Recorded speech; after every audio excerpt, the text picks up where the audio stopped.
నమస్కారం. రేషన్ కార్డున్నవారికి కేంద్ర ప్రభుత్వం ఒక అదిరిపోయే శుభవార్తను అందించింది. ఏప్రిల్, మే మరియు జూన్ నెలలకు సంబంధించిన రేషన్ బియ్యాన్ని ఒకేసారి పంపిణీ చేయాలని కేంద్రం కీలక నిర్ణయం తీసుకుంది. అసలు ఇంత పెద్ద నిర్ణయం తీసుకోవటానికి కారణమేంటి? ఒక్కో వ్యక్తికి ఎన్ని కేజీల బియ్యం వస్తాయి? ఈ పూర్తి వివరాలు ఈ వీడియోలో తెలుసుకుందాం.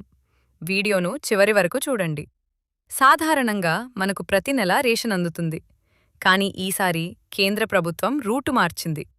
రాబోయే 3 నెలల కోటాను ఏప్రిల్, మే, జూన్ ఇప్పుడే పంపిణీ చేయటానికి రంగం సిద్ధం చేసింది.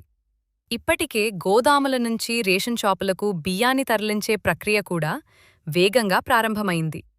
ముఖ్యమైన వివరాలు: ఎన్ని కిలోలు వస్తాయి? ఈ నిర్ణయం ప్రకారం కుటుంబంలోని ప్రతి ఒక్క వ్యక్తికి 18 కేజీల చొప్పున బియ్యాన్ని పంపిణీ చేయనున్నారు.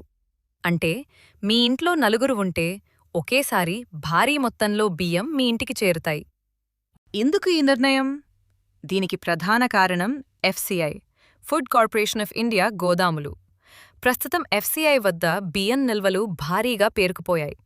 కొత్తగా వచ్చే ధాన్యానికి చోటు లేకపోవడంతో గోదాములను ఖాళీ చేసేందుకు కేంద్రం ఈ 3 నెలల కోటాను ఒకేసారి ఇవ్వాలని నిర్ణయించింది.